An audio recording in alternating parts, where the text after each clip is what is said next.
Listo, mis hermanos. En esta clase vamos a continuar y hoy vamos a terminar nuestro estudio del Antiguo Testamento.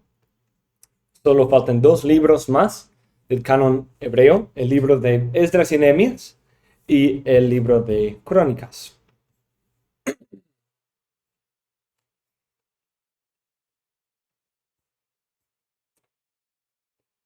El libro de Esdras y Nehemías en nuestras Biblias son divididas y son entre los libros históricos, pero algunos, los manuscritos más antiguos de estos dos libros, los tienen como dos partes del mismo libro. Existen otros dos libros llamados por el nombre Esdras, pero estos libros son libros apócrifos. Y a veces se llaman primer y segundo Esdras, o a veces incluso se llaman tercer y cuarto Esdras, y Esdras y Nehemías son primero y segundo. En la Biblia protestante se sitúa después del libro de Crónicas y antes de Esther en los libros históricos. Los contextos de los dos libros son muy parecidos, incluso Esdras y Nehemías son casi en el mismo tiempo. Esdras llega a Jerusalén un poco antes, en 458, y de ahí Nehemías llega desde Susa, la capital del imperio persa, en 445. Durante ambos viajes, el rey Artajerjes, el primero era el emperador, el rey. Además, Esdras 2 y Nehemías 7 ofrecen registros casi idénticos del pueblo que llegó a Jerusalén después del decreto de Ciro. Además, los temas de la reforma, la pureza en la vida y el culto, la importancia de reconstruir Jerusalén, la ciudad, y la oposición que se encontraban en ese tiempo de los enemigos alrededor, es todo parte del contexto de los dos libros. Ambos libros están unidos en mostrar que el regreso inicial del exilio no fue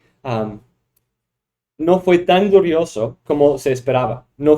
Porque no fue el cumplimiento escatológico de las promesas anteriores de Dios, como ya hemos visto en el libro de Daniel, que eso era parte de la idea de que el pueblo iba a regresar conforme a la profecía de Jeremías, pero no iba a ser el cumplimiento final, porque el pueblo no se había arrepentido todavía. Seguía en sus pecados y por eso iban a seguir en una forma de exilio. Entonces vemos una idea de un exilio extendido o prolongado, que de hecho parece continuar hasta el tiempo de Cristo, en que hay ideas en el nacimiento de Cristo, por ejemplo, de ese sentido de exilio, que el pueblo, aunque muriendo en Palestina, todavía está bajo sus enemigos, todavía oprimido, todavía en una forma de exilio.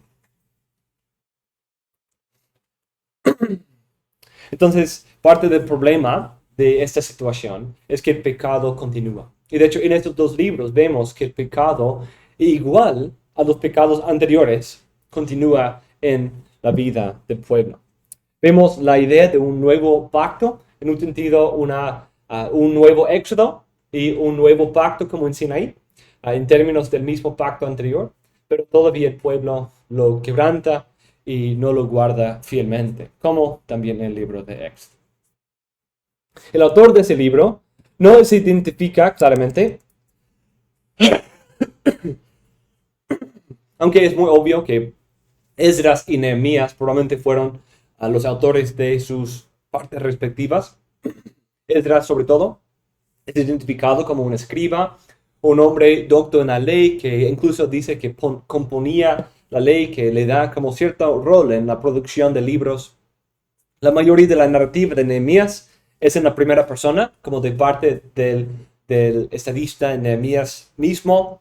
Parte de estos libros son atribuidos a otros hombres. Por ejemplo, en las dos hay algunas cartas o decretos de los reyes y son registrados, son incluidos completamente. Entonces puede ser que esos hombres lo incluyeron, o puede ser que un redactor tomó las palabras de Nehemías y los compuso después, pero es más probable que era parte de la intención original de Esdras y Nehemías mismo. Por ejemplo, tenemos el decreto de Ciro en Esdras 1, que hemos señalado es un texto importante en esta parte final del Antiguo Testamento. Tenemos la carta de Rehum en Esdras 4, la respuesta de Artajerjes a esa carta en 4:17 a 22, la carta de Tatenai en capítulo 5, la respuesta del rey Darío en capítulo 6, el decreto de Artajerjes en capítulo 7 de Esdras. Y también hay varias listas de personas que regresaban a la tierra en Nehemías 7 y Esdras 1. Esdras y Nehemías dicen que ellos incluyeron unas de esas fuentes, pero la obra de un redactor que compuso todo el libro también es obvia, aunque podría haber sido Nehemías o Esdras. Entonces, debido a eso, es un poco difícil determinar la fecha de la forma completa, aunque la narrativa se extiende hasta el tiempo de 457 más o menos, durante el reino de Artajerjes. La narrativa del libro empieza con el decreto de Ciro en el libro de Esdras, en 538. En 5.1 y 2 encontramos una referencia a los profetas Ageo y Zacarías, quienes ministraban en 520 a 518 más o menos, hasta 515, cuando ya se completó el templo.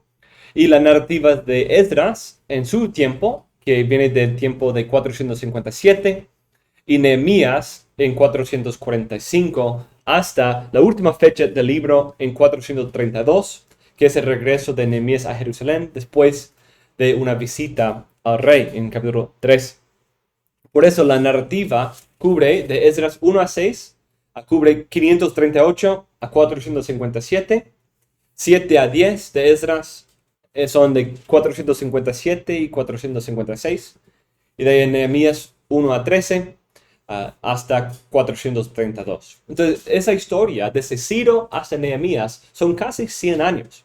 Es un periodo un poco extenso de tiempo que muestra que es una composición de varias informaciones a lo largo de ese tiempo, tomando en cuenta Zacarías y los otros libros que hemos visto.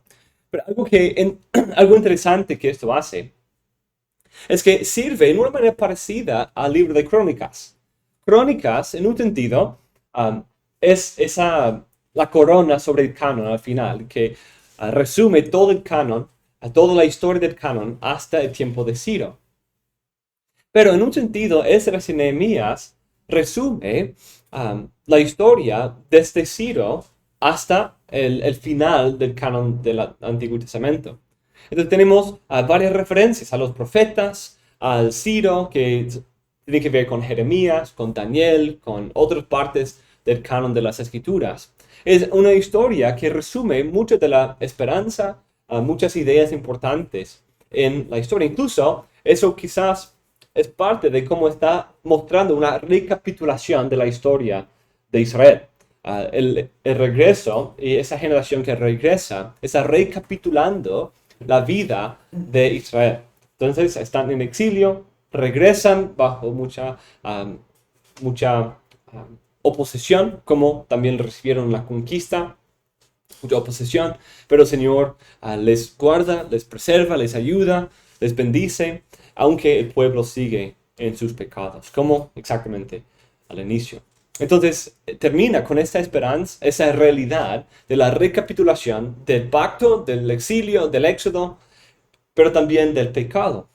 Y eso nos deja en un sentido un poco desanimado con la situación del pueblo de Israel, que seguía cometiendo los mismos pecados, en un sentido esperando, conforme a lo que había prometido Zacarías, un exilio futuro y final y más terrible. Entonces es increíble cómo Crónicas viene y puede tomar un poco de esa historia, pero ponerlo en otra perspectiva que nos deja con algo de esperanza por la venida del rey prometido a David. Y así termina el canon. El libro de Esdras comienza con el decreto de Ciro, que permitió el regreso de los judíos a Jerusalén. Parte de esto depende del contexto histórico. Creo que hemos mencionado esto antes, pero Babilonia tenía una idea un poco más severa en cuanto a su plan extranjero, su plan de conquista, que quería asumir y hacer que todos se convirtieran en babilónicos, que aprendieran, tomaran nombres babilónicos, adoraran a los dioses babilónicos, se conformaran a la cultura babilónica. Entonces querían tener un gran imperio, todo uniforme, sometido a los dioses babilónicos. Pero Persia vino y tenía otro plan, otra política, en que permitía que varias de las partes individuales del reino podían mantener algo de su toque personal. Entonces, en vez de destruir los dioses y hacer que adoptaran los dioses babilónicos, Persia adoptó a los dioses también, adoptó a los dioses como parte de sus dioses, como parte de su panteón de dioses. Esto fue una manera que permitió que Persia tuviera un imperio más grande que Babilonia, porque no recibió tanta oposición de personas que vieron su cultura destruida, no solamente su tierra tomada, pero también su cultura, su religión, todo destruida. Entonces, a permitir que mantuvieran cierto de su toque personal, cultural, podían tener un poco más de paz, no eran tan airados cuando Persia vino. Incluso Ciro aquí se presenta en una luz muy buena, porque él es como un tipo de libertador, quien los liberta de la esclavitud bajo Babilonia y los puede dar cierta libertad para regresar, para reconstruir, para continuar adorando a Dios conforme a su cultura. Entonces, esto es parte del contexto aquí que permite la respuesta pacífica de Ciro y los otros reyes a Nehemías y Esdras, etc. Eso muestra la ayuda que Ciro prestó a este objetivo de reconstruir el templo de Jehová, conforme a las profecías de Jeremías e Isaías. Eso es interesante porque comienza donde Crónicas y con ella toda la Biblia hebrea termina. Ese es un tipo de inclusio canónica. Pone Esdras y Nehemías y Crónicas juntos al final. Empieza con el decreto de Ciro y termina con el decreto de Ciro, esta sección. Entonces, tenemos una estructura interesante. Tenemos Daniel, Esdras, Nehemías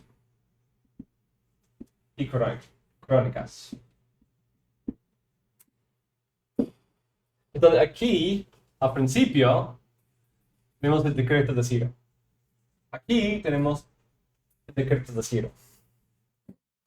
Entonces, como hemos hablado, en algunos órdenes canónicos, el orden se cambia y Ciro está en medio, pero aquí Ciro está en los dos límites, en los dos extremos.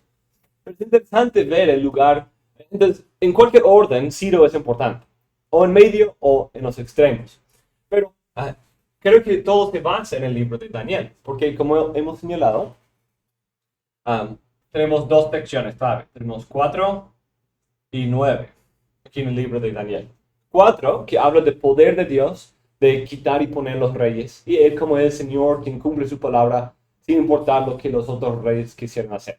Y de ahí tenemos Ciro en capítulo 9, y el cumplimiento de la palabra del Señor conforme a lo que él había prometido 300 años antes. Entonces vemos como en un sentido lo que Ciro es lo que 4 ilustra con la historia de Nabucodonosor.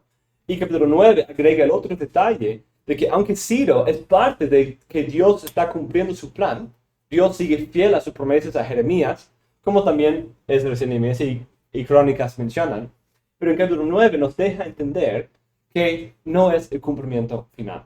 Porque aunque es el cumplimiento de los 70 años, falta todavía 70% tiempo, o 7 por 70 años más hasta el cumplimiento de estas cosas. Un tiempo simbólico que hemos considerado. Entonces, teniendo esa idea de que Ciro es glorioso, es lo que Dios él está bajando a los babilónicos, está exaltando a otro en su lugar, a Ciro, y usando a Ciro como su siervo para bendecir su pueblo, restaurar su pueblo, como un tipo de nuevo Moisés, quien viene y lleva de vuelta al pueblo, los manda de vuelta a su tierra, como lo que Faraón debería haber sido anteriormente, pero no es el cumplimiento final. Y Esdras y Nehemías ilustra cómo es la historia después de Ciro, que no es, claramente no es, es exactamente lo que Daniel dice. Continúa bajo mucha angustia, persecución, oposición, todavía luchando con el pecado. Es obvio que no se han arrepentido de los pecados anteriores, como Daniel está lamentando aquí en capítulo 9. Pero Crónicas llega a Ciro y puede tomar provecho, sacar provecho del uso tipológico de Ciro en estos libros y también en el libro de Isaías. Entonces saca provecho de este uso tipológico de Ciro y puede terminar con una esperanza de que Ciro está llamando, convierte el decreto de Ciro en un llamado canónico de que Dios envíe al Mesías, de que Dios envíe a ese hijo de David quien iba a construir el templo. Y también aquí, otro detalle de ese contexto es el uso de Ageo y Zacarías. Aquí mostrando a Zorobabel y Josué, los que construyeron el templo, como tipológicamente cumpliendo la promesa. Un autor dice, Stephen Dempster, Esdras y Nehemías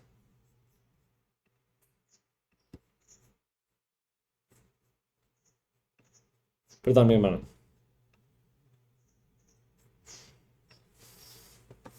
Ahí está. Ya, gracias, profesor. Esdras a Nehemías comienza donde termina Crónicas, con el decreto de Ciro de restaurar el templo y devolver los exiliados a Judá. Comienza con el proyecto de restauración, mientras que Crónicas termina con ese proyecto en un futuro próximo. Pero el proyecto de restauración, descrito en Esdras y Nehemías, no es nada del otro mundo.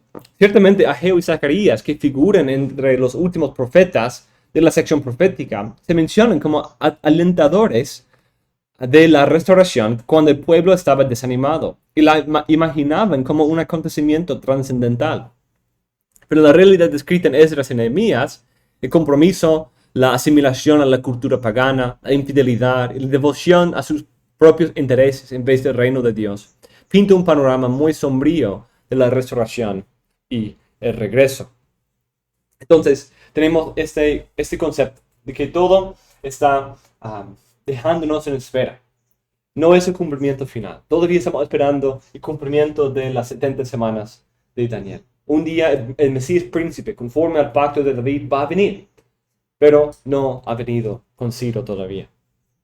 Cuando nos fijamos en Esdras y Nehemías, se abre con la referencia a los ministerios proféticos de Zacarías y Ageo y el decreto de Ciro. Esos profetas acompañaron este acontecimiento y dejaron claro que este regreso inicial del exilio no era el regreso final y escatológico prometido por profetas como Isaías y Jeremías, sino que cuando llegara sería a través de una figura de rey sacerdote, que sería ese renuevo de David, y reinaría eternamente sobre el reino de David, su trono, y construiría el templo de Dios. Interesantemente, tenemos esta sección al final de los Ketuvim. Entonces, aquí tenemos los profetas. Y aquí tenemos los escritos. Y todo esto es esa última parte. Pero todo esto se conecta con esta parte, con el final de los profetas, a través del uso de Zacarías y Ageo, y también la semejanza que hay entre la situación aquí de Esdras y Nehemías y Malaquías, que hablando del divorcio, de la asimilación al paganismo, de su descuido de la adoración, y muchas otras cosas que también aparecen aquí en Esdras y Nehemías. Entonces, los últimos 3 libros aquí de los profetas, sobre todo en los 12, también nos conecta con esos libros, que sirve para conectar canónicamente esas dos colecciones, de los profetas y de los escritos.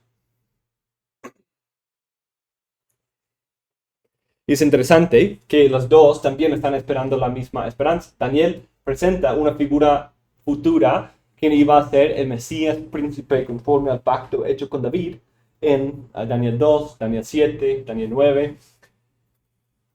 También Crónicas hace que toda la historia de Israel gira alrededor de David y Salomón y el pacto hecho con David. Y usa eso para dar esperanza en medio del exilio, que conforme a Esdras y Nehemías no ha sido tan glorioso como esperaban.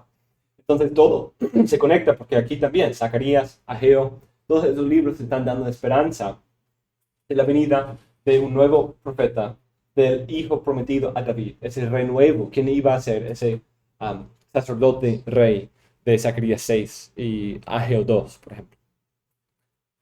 Antes bien, como Daniel, estos profetas vieron que este retorno inicial era una forma de exilio continuado y solo una restauración parcial y así tipológica de la tierra. Sin embargo, esta naturaleza tipológica y parcial de retorno se hace aún más clara en Esdras y Nehemías, cuando el pueblo sufre persecución y lucha contra los mismos pecados que causaron el exilio en primer lugar. Entonces, en un sentido, regresan a la tierra, pero de la misma manera que la primera entrada a la tierra la reciben mezclada con enemigos, mezclada con espinas. Por esa razón, Crónicas vuelve a ese mismo acontecimiento del decreto de Ciro en este contexto tipológico y abre la esperanza esperada por Daniel, Zacarías y Ageo de que la construcción del templo perfecto, el establecimiento del reino davídico iba a llegar. Esdras y Nehemías dejan espacio para la esperanza, pero en el sombrío contexto de pecado nacional, mientras que Crónicas capitaliza esta sutil esperanza y la hace más explícita a través de su presentación idealista de la dinastía davídica y salomónica. Entonces, como dice Dempster, la conclusión de Crónicas muestra que Israel sigue en el exilio aunque haya regresado. Eso es comprensible, ya que la perspectiva final de Crónicas indica que el retorno ya se ha producido. Para concluir con el decreto de Ciro y su relación con las 70 semanas de Daniel y los 70 años del exilio de Jeremías, se está afirmando que el verdadero exilio no terminará hasta que venga el Mesías. Entonces, llegando ahora al contenido del libro, capítulo 2 da la lista de las personas que regresaron con Zorobabel y Josué en el primer viaje. Capítulo 3 relata el inicio de la reconstrucción del templo conforme a Ageo y Zacarías. Sin embargo, recibieron mucha oposición de la gente de la tierra. Este capítulo da un resumen de la oposición hace tiempo de Esdras. Capítulo 5 relata más oposición del pueblo, pero con la ayuda de Ageo y Zacarías, el templo se cumple y lo dedica y lo establece conforme al libro de Moisés. En capítulo 7 encontramos la providencia de Dios en orquestar el regreso de Esdras. Sin embargo, cuando llega, encuentra que la gente se había casado con la gente de la tierra. La preocupación primaria de Esdras es la corrupción de la simiente santa. Es algo que dice ahí en 9:2. Al final del capítulo 9, usa una oración gloriosa en la cual Esdras muestra la perpetuidad del pecado de Israel. Pero a pesar de eso, la gran misericordia de Jehová. Entonces, en un sentido, relata la historia de Israel. Y tanto Esdras como Nehemías, a través de la lectura de la ley, por ejemplo, a través de esas oraciones en que repiten un poco de la historia, nos dan a entender que están recapitulando la historia original de Israel, del tiempo en el desierto. Como ellos están en la tierra, pero en un sentido los presenta como todavía en el desierto, pecando contra el Señor, pero el Señor siendo fiel a su promesa. Dios había tenido misericordia de ellos por salvar a un remanente y darles favor ante los ojos de los reyes de Persia, pero aún así siguen pecando. Afirma que este pecado está en contra de la ley de Moisés y los profetas, en capítulo 9, 11 y 14. Entonces, ese es un texto interesante. Leamos ese texto. Capítulo 9 de Esdras.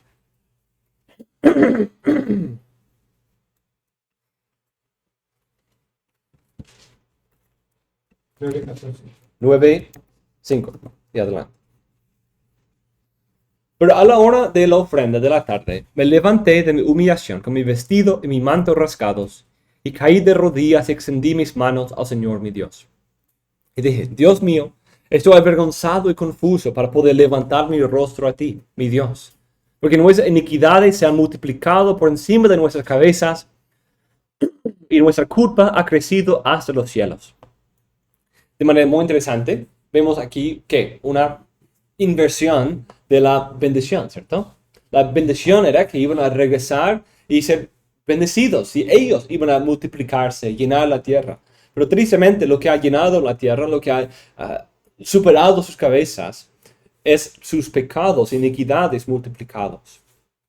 Desde los días de nuestros padres hasta el día de hoy, hemos estado bajo gran culpa. Y a causa de nuestras iniquidades, nosotros, nuestros reyes, nuestros sacerdotes, hemos sido entregados en manos de los reyes de esas tierras, a la espada, al cautiverio, a saqueo y a la vergüenza pública, como en ese día. ¿De dónde viene todo ese lenguaje? Es de Deuteronomio 28 y Levítico 26. Esos son los textos de la maldición. Aquí es un resumen de las maldiciones del pacto. Pero ahora, por un breve momento, ha habido misericordia de parte del Señor nuestro Dios, para dejarnos un remanente que ha escapado y darnos un refugio en su lugar santo, porque nuestro Dios ilumine nuestros ojos y nos conceda un poco de vida en nuestra servidumbre. Interesante es el lenguaje, ¿cierto? ¿Qué está diciendo? ¿Qué sentido nos da este texto?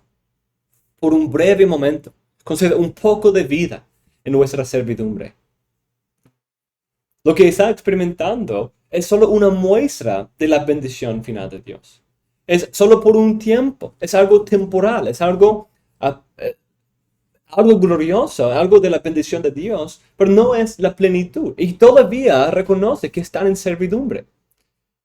Nos conceda un poco de vida en nuestra servidumbre, porque siervos somos, mas en nuestra servidumbre nuestro Dios no nos ha abandonado, sino que ha extendido su misericordia sobre nosotros ante los ojos de los reyes de Persia, dándonos ánimo para levantar la casa de nuestro Dios y para restaurar sus ruinas y dándonos una muralla en Judá y en Jerusalén. Y ahora, Dios nuestro, ¿qué diremos después de esto? Porque hemos abandonado tus mandamientos. Entonces, ese contexto de que están en la tierra disfrutando de las bendiciones de Dios, pero todavía bajo servidumbre, todavía bajo la ocupación de Persia. Dice que por medio de tus siervos los profetas ordenaste, diciendo, la tierra a la cual entráis para poseerla es una tierra inmunda, con la inmundicia de los pueblos de esas tierras, con sus abominaciones que la han llenado de un extremo a otro y con la impureza.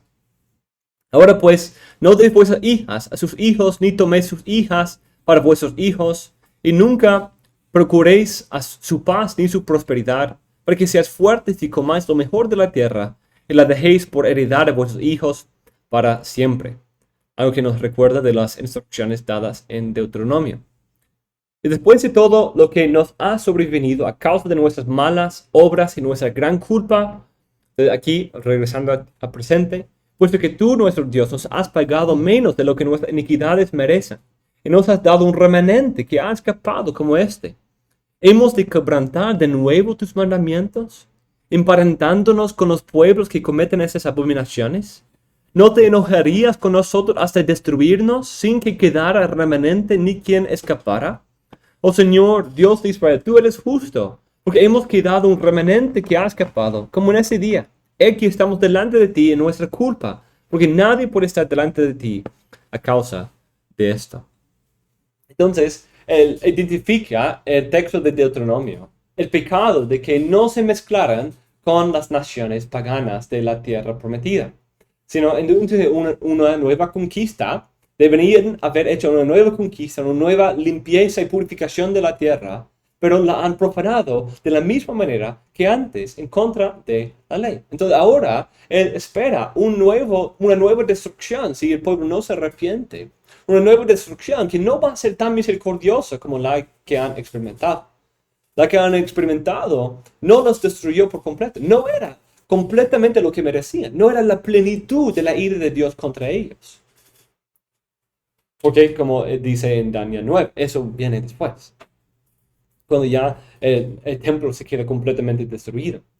Pero la idea es que aquí hay algo de alivio. Aún en medio de ese alivio, siguen pecando de la misma manera que antes.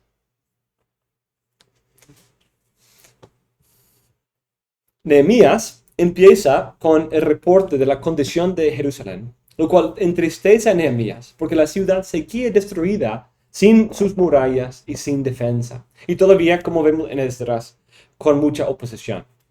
Nehemías hace una oración muy parecida a la oración de Esdras y también muy parecida a la oración de Daniel en capítulo 9. Afirma que todo lo que les había pasado fue conforme a las maldiciones de la ley de Moisés. Ahí en Nehemías 1.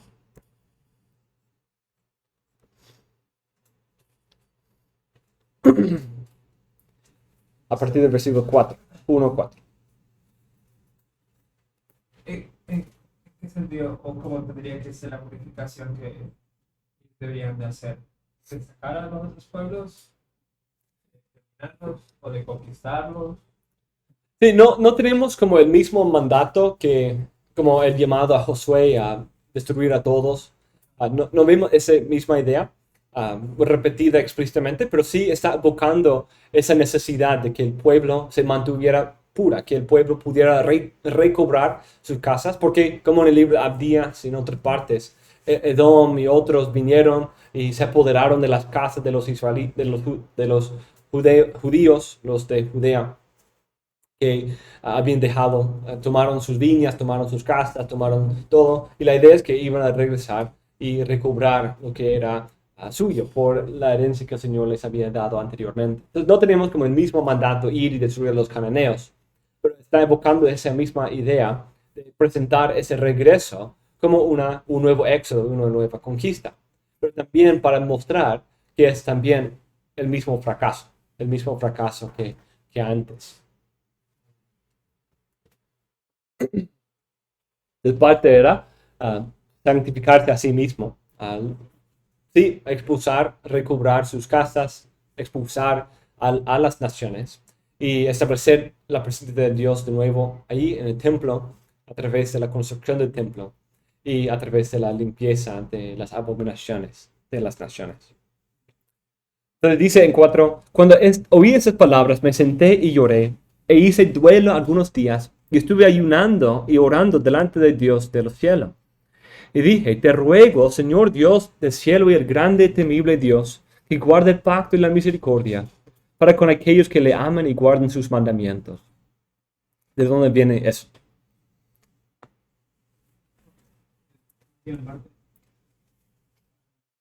Que guarde el pacto y la misericordia para con aquellos que le aman y guarden sus mandamientos.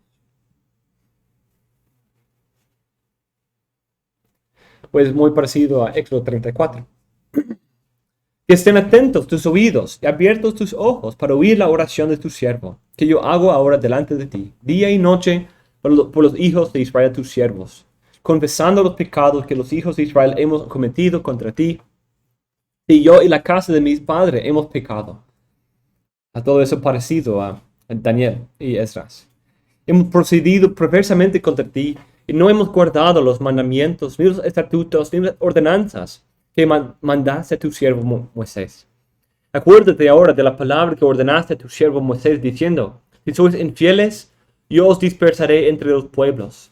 Pero si volvéis a mí y guardáis mis mandamientos y los cumplís, aunque vuestros desterrados estén en los confines de los cielos, de allí los recogeré y los traeré al lugar que he escogido para hacer morar allí mi nombre. Eso es de Deuteronomio 30. Y ellos son tus siervos y tu pueblo, los que tú redimiste con tu gran poder y con tu mano poderosa. Te ruego, Señor, que tu oído esté atento ahora a la oración de tu siervo, y la oración de tus siervos que se deleiten en reverenciar tu nombre. Haz prosperar hoy a tu siervo y concédele favor delante de este hombre, del rey, cuando iba a presentarse delante del rey. Entonces, en un sentido, tenemos a Nehemías como quizás como un nuevo Moisés aquí. El pueblo bajo opresión, el pueblo destruido, esclavizado todavía. Y aquí el nuevo Moisés orando a favor del pueblo y citando las palabras de Moisés y también presentándose delante del rey como también hizo Moisés. Pero este nuevo Moisés tuvo más éxito que el primero, en cuanto a el Señor le dio favor delante del rey. En capítulo 1, 8, lo que acabamos de leer, cita el texto de las maldiciones del pacto en Levítico 26. Y de ahí muestra que Dios había prometido restaurar a su pueblo si se arrepintieran en capítulo 30 de Deuteronomio y al final de Levítico 26. Concluye la oración con una petición por ayuda especial. En capítulo 2 encuentra gracia ante el rey y el rey le permite ir y reconstruir los muros que estaban alrededor del pueblo. Y dice, dice que eso sucedió porque la mano de Dios estaba sobre él. Al final del capítulo comienza la obra de reconstruir los muros e inmediatamente reciben oposición. En capítulo 4 empieza una lista larga de muchas oposiciones que recibieron.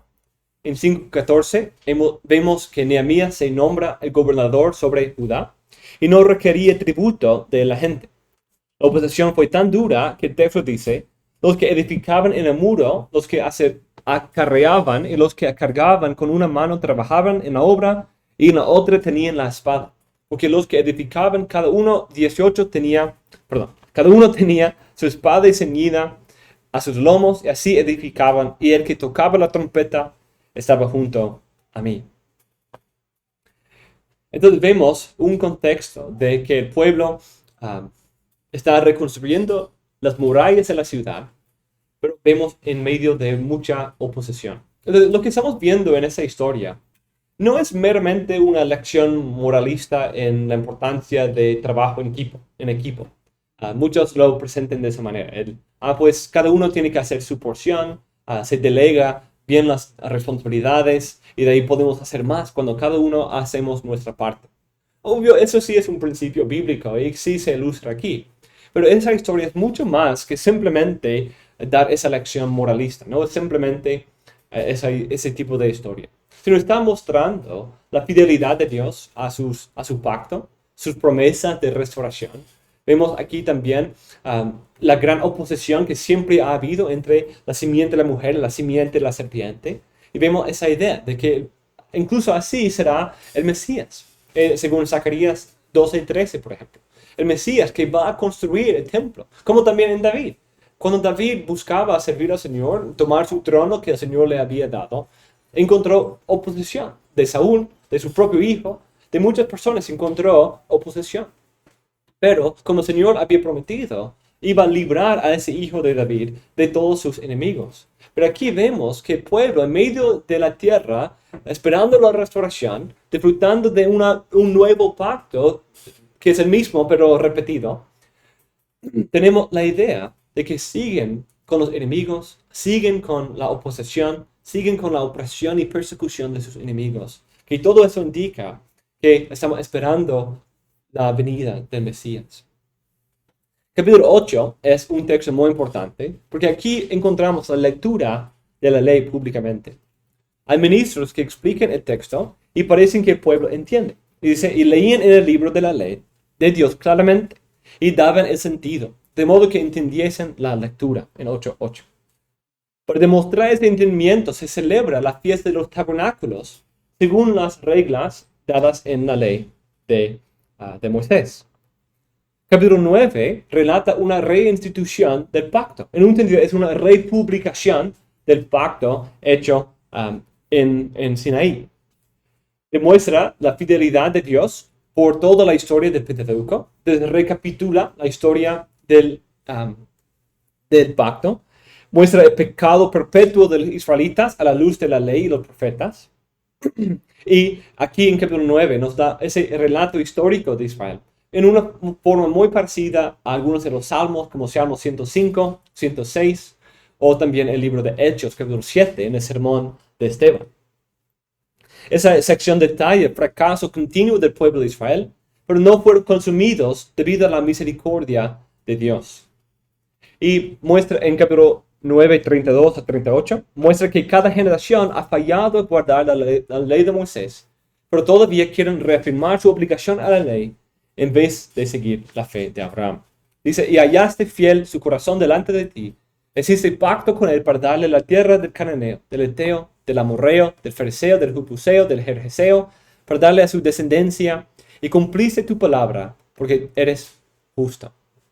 Este capítulo sigue el ejemplo de los profetas, especialmente los profetas menores, de encontrar esperanza en la naturaleza de Dios expresada en Éxodo 34. Al igual que los israelitas recibieron misericordia tras la gran ruptura de pacto del becerro de oro. A la luz de ese quebrantamiento del pacto actual que ellos estaban experimentando, encuentran esperanza en que Dios es Dios grande, poderoso y temible, que guarda el pacto y la misericordia. Leamos ese texto, Nehemías 9.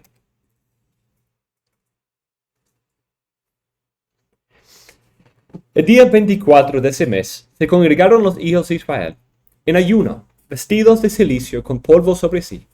Y los descendientes de Israel se separaron de todos los extranjeros y se pusieron en pie confesando sus pecados y las iniquidades de sus padres. Puestos de pie, cada uno en su lugar, leyeron en el libro de la ley del Señor su Dios por una cuarta parte del día. Y por otra cuarta parte confesaron y adoraron al Señor su Dios. Entonces, la lectura de nuevo de la ley, como en Josías, por ejemplo, provocó arrepentimiento. Y de ahí dice en 5, levantaos, bendecid al Señor vuestro Dios por siempre y para siempre. Y dice, sea bendito tu glorioso nombre, exaltado sobre toda bendición y alabanza. Solo tú eres el Señor. Tú hiciste los cielos de los cielos, con todo su ejército, la tierra y todo lo que en ella hay, los mares y todo lo que en ellos hay. Tú das vida a todos ellos. El ejército de los cielos se postra ante ti. Entonces, estamos pensando de la historia canónica, ¿cierto? Acaban de leer el Pentateuco. Entonces, ¿dónde empezó el Pentateuco que ellos acaban de leer?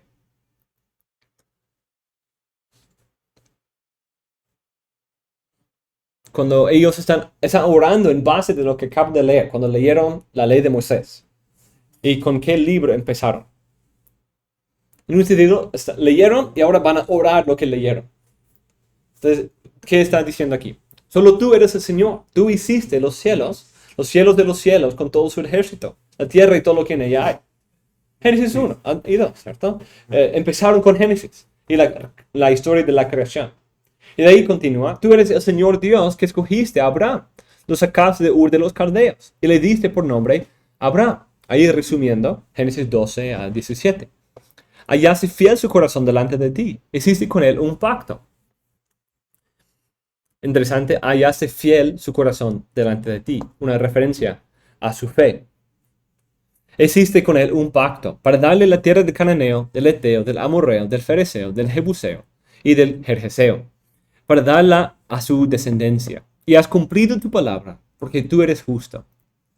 Tú viste la aflicción de nuestros padres en Egipto. Escuchaste su clamor junto al Mar Rojo. Ahora en el libro de Éxodo. Entonces hiciste señales y maravillas contra Faraón, contra todos sus siervos y contra todo el pueblo de su tierra. Pues supiste que ellos los trataban con soberbia y te hiciste un nombre como el de hoy.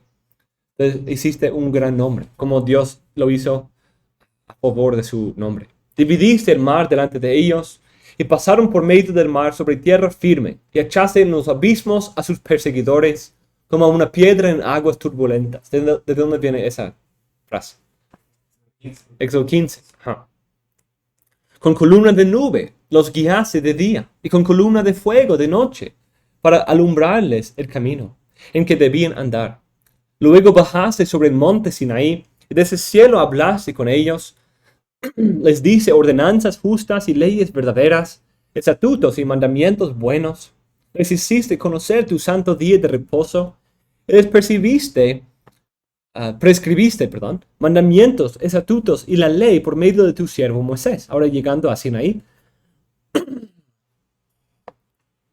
Les proveíste pan del cielo para su hambre, les sacaste agua de la peña para su sed, y les dijiste que entraran a poseer la tierra que tú habías jurado darles. Entonces ahí todo acerca de Dios, lo que Dios había hecho.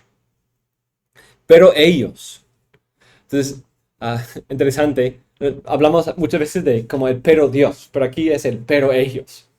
Dios fue lleno de gracia, misericordioso, pero ellos. Interesante.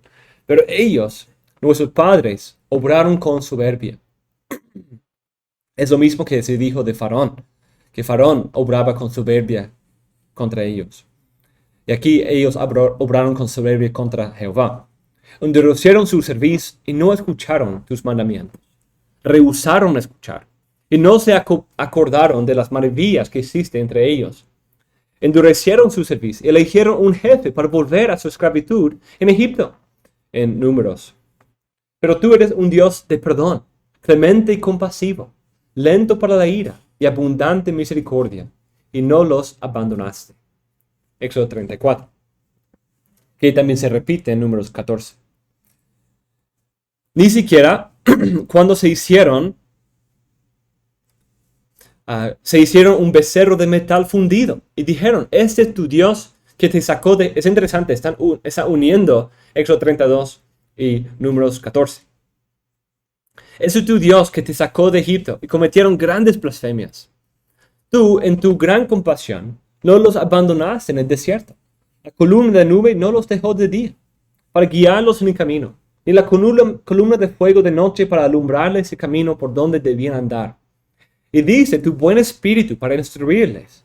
No retiraste tu maná de su boca, y les diste agua para su sed. Por 40 años proveíste por ellos en el desierto y nada les faltó.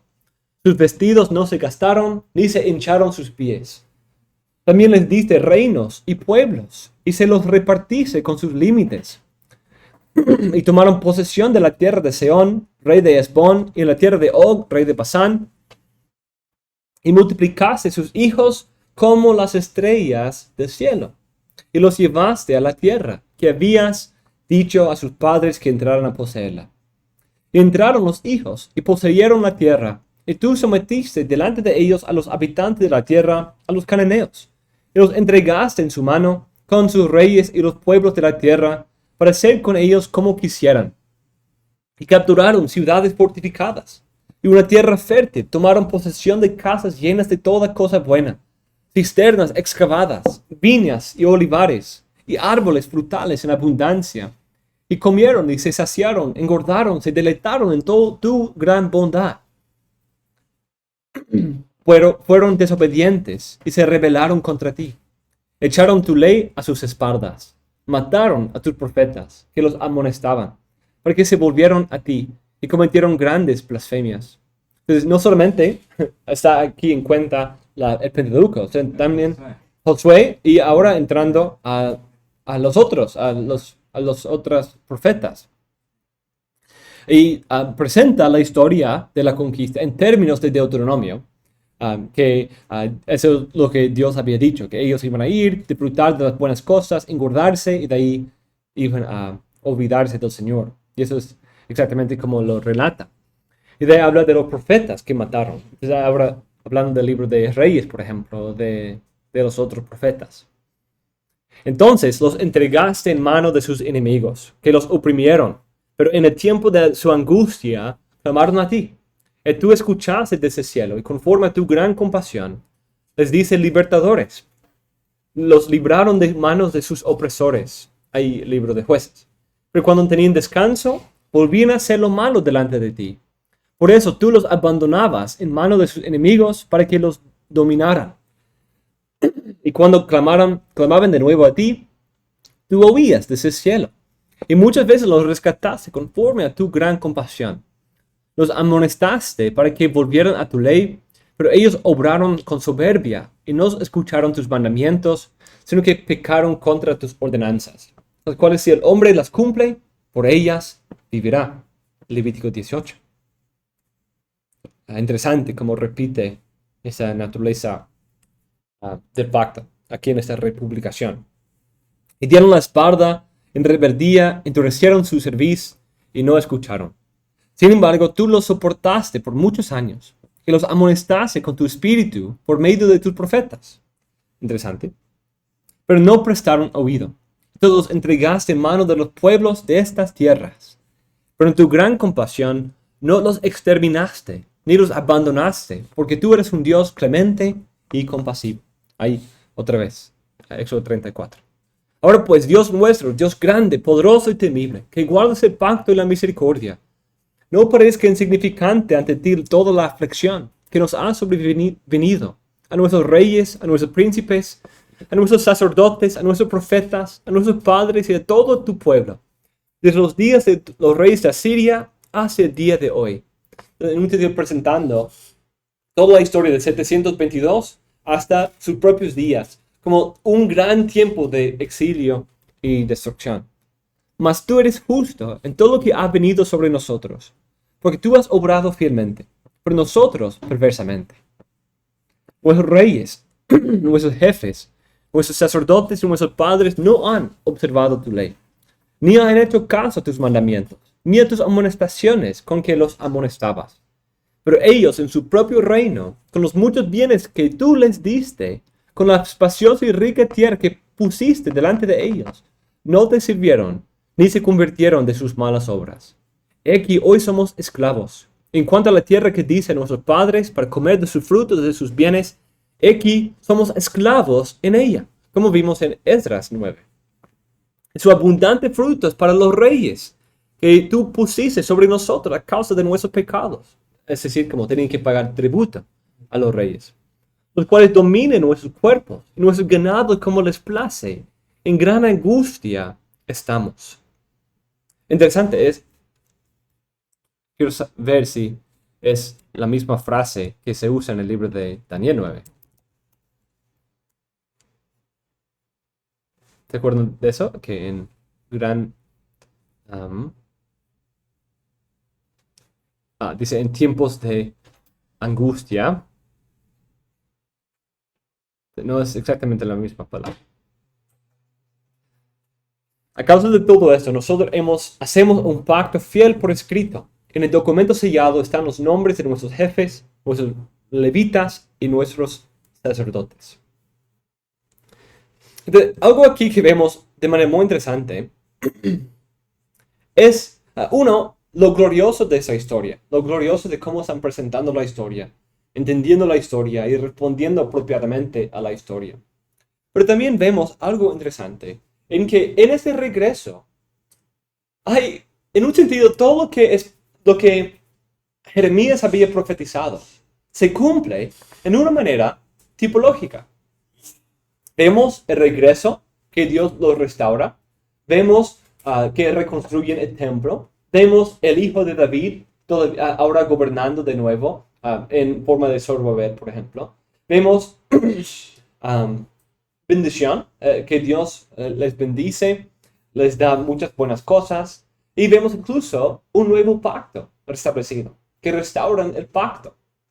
Pero todo en un sentido tipológico. Porque en un sentido, este pacto que están haciendo no es conforme a lo que dijo Jeremías exactamente. Porque Jeremías dijo, no como el pacto que hice con ellos cuando los saqué de la tierra de Egipto. Pero aquí están haciendo un pacto en base de lo mismo que habían hecho, restaurando su compromiso con la de Moisés y haciendo lo mismo, repitiendo Sinaí en un sentido. Entonces provee este efecto que todo se cumple tipológicamente y está dándonos entonces todo se cumple tipológicamente y parte de lo que demuestra eso es que siguen en pecado, siguen en su esclavitud, siguen bajo angustia y opresión y siguen esperando que este poco de tiempo que mencionó Esdras pueda llegar a su fin. Goswell dice, Esdras y Nehemías describen una renovación nacional con la reconstrucción del templo, la restauración de la comunidad judía respetuosa de la ley y incumplimiento de la esperanza de los profetas. Pero la restauración está lejos de ser completa. La oración levítica de Nehemías 9 habla de sus continuas penurias hacia el día de hoy. En 9:36 aparece la queja a Dios de los que han regresado a Jerusalén. Somos esclavos, somos esclavos. La explotación sufrida bajo el dominio persa se considera una continuación de la anterior opresión asiria. Además, su situación actual es de penuria y angustia, expresiones que enmarcan una petición de socorro divino en la parte final de la oración. En consonancia con esta sombría evaluación del estado actual de la nación, el aviso de Esdras 1:1 debe entenderse como un cumplimiento solo parcial de la profecía de Jeremías sobre el retorno de la tierra. En una manera muy interesante, cuando Nehemías está clamando y termina, no con gracias por haber cumplido todas tus promesas, ya estamos disfrutando de la gloria, sino diciendo, ayúdanos de nuestra angustia. En un sentido, está poniéndose, habiendo regresado a la tierra, pero está poniéndose en la misma posición que los hijos de Israel en medio del Egipto, clamando al Señor, buscando que el Señor envíe a un libertador, o el libertador verdadero, que los pueda dar paz de todos sus enemigos. Qué interesante, ¿no? Y quizás a la luz de eso, Crónicas viene y da esa esperanza davídica. Capítulo 11 a 12 relatan la dedicación de la muralla de Jerusalén. Sin embargo, en capítulo 13 encontramos que el pueblo ya se había olvidado de su pacto que hizo con Dios. En capítulo 10 contiene las estipulaciones del pacto. Eso es lo que el pueblo dice que va a hacer. Y dice que se maldicen si rompen una de esas estipulaciones. Y en 10, 29 a 31 vemos algo interesante. Dice, se reunieron con sus hermanos y sus principales y para protestar y jurar que andarían en la ley de Dios, que fue dada por Moisés, siervo de Dios, y que guardarían y cumplirían todos los mandamientos, decretos y estatutos de Jehová, nuestro Señor. Y que no daríamos nuestras hijas a los pueblos de la tierra, ni tomaríamos sus hijas para nuestros hijos. Asimismo, que si los pueblos de la tierra trajesen a vender mercaderías y comestibles en día de reposo, nada tomaríamos de ellos en ese día ni en otro día santificado.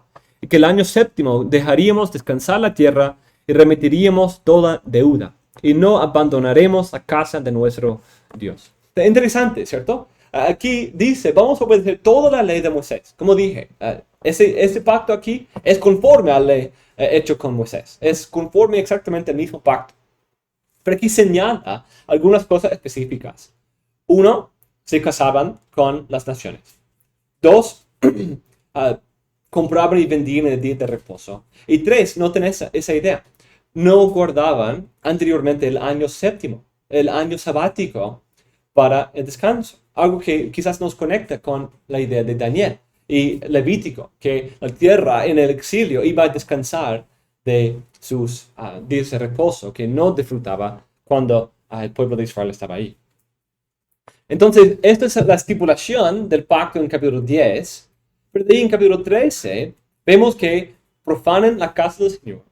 Dice que la casa del Señor es abandonada. La gente había terminado el apoyo de los levitas y por eso tuvieron que trabajar, los levitas tienen que trabajar afuera. También encontramos la profanación del día de reposo de la misma manera condenada en las estipulaciones. 3 de 23 a 27 encontramos que algunos de ellos se habían casado con mujeres extranjeras. Antes de la conclusión del libro, ya han rompido el pacto que hicieron, incluso las cosas específicas que dijeron. Y especialmente vamos a guardar esas cosas. Pero incluso esas cosas específicas rompen antes del final del libro. Aún en la rectificación de ese pacto, tuvieron que arrepentirse de quebrantar el pacto que hicieron en la reforma de Esdras unos años antes. Ese pacto también incluía una separación de esposas extranjeras, pero aquí tienen que hacer el mismo pacto, y aún ese segundo pacto se quebranta. En un sentido parecido al primero. Tenemos en un sentido Esdras como Moisés y Nehemías como Deuteronomio. Entonces, Esdras es como Sinaí y Nehemías es como Deuteronomio. En que Esdras hace el mismo pacto y de ahí Nehemías viene, se arrepiente por haber roto el pacto anterior, pero continúan rompiendo el mismo pacto. Entonces están recapitulando la historia de Israel, pero ahora en el regreso. La naturaleza de la narrativa y la ley de ese libro es muy parecida a lo que sucede en el libro del Pentateuco, en que tenemos narrativas de pecado y más leyes. Narrativa de pecado más leyes. Narrativa de pecado más leyes. En Nehemías 8 a 10 encontramos el pacto que el pueblo hace con Dios, su arrepentimiento, pero de ahí en capítulo 13 rompen el mismo pacto. No pueden obtener justicia por guardar la ley, como es evidente de su propia historia y su experiencia. El tiempo después del exilio no aparece muy diferente, no parece ser muy diferente a lo que su vida era antes. Y ahora están sin rey. Este libro nos muestra que las promesas del Mesías no ocurrieron en el tiempo del post-exilio, o por lo menos todavía. Todavía estamos esperando ese cumplimiento. La restauración de la ciudad de Jerusalén, el templo, no nos da la garantía que Dios no se ha olvidado de su promesa. Él va a cumplir su promesa. Ese libro nos hace esperar el cumplimiento perfecto de esa restauración. También este libro nos muestra que la vida viene por la fe. No podemos obtener la vida por obediencia a la ley, como tampoco Israel. Nos fallamos cada día, merecemos su ira y no hemos recibido todo conforme a nuestro pecado. Todo por gracia y todo por la fe como Abraham. Dios tuvo misericordia de ellos por recordar su promesa hecha a Abraham. Vemos en ese libro la gran fidelidad de Dios a su pacto a lo largo de los años. También otro tema que vemos en el libro es el rol de la Torá. Parece ser una práctica común leer la Torá públicamente en ese tiempo. En Nehemías 8 tenemos la lectura y explicación públicas de la Torá, y todavía están siguiendo esa práctica unos días después en capítulo 9, versículo 3. La Torá debía ser la regla de la adoración en la sociedad en esta comunidad. Eso nos muestra la primacía de la palabra de Dios en la vida de su pueblo actual. Pero como hemos destacado, no podemos cumplirla por nuestras obras, pero como Abraham debemos cumplirla por medio de la fe. También el amor que Esdras tenía para la Torá le dio una pasión por la pureza y fidelidad. Y dice, porque Esdras había preparado su corazón para inquirir la ley de Jehová, para hacer y enseñar a Israel mandamientos y juicios. Entonces vemos en estos hombres, Esdras y Nehemías, tipos de Moisés, también tipos de los hombres sabios que meditaban en la ley, que se dedicaban al estudio de la ley, como Esdras, aquí en Esdras 7:10. Pero vemos que aunque haya esos buenos líderes, ese remanente, todavía el pueblo seguía en pecado, seguía rompiendo el pacto, seguía bajo opresión y angustia, y necesitaban un cumplimiento final.